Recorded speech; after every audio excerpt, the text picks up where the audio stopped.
আমি প্রথমেই বলতে চাই আমি কিন্তু দেখেছি। কি অবাক হচ্ছেন? আমার কাছে কোনো আমার কাছে কোনো টাইম মেশিন নেই, কিন্তু আমার জন্ম তখন হয়নি। কিন্তু কিভাবে আমি সেই মুক্তিযুদ্ধ দেখেছি?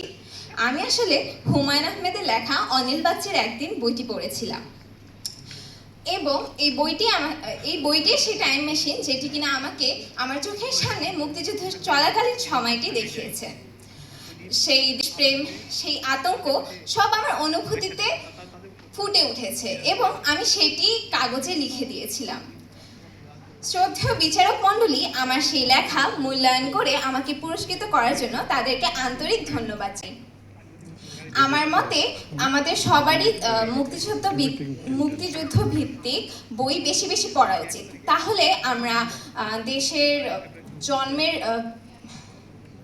জন্মের ব্যাপারে সেটার বেদনা, আনন্দ এগুলো সম্পর্কে কাজ করতে পারবো।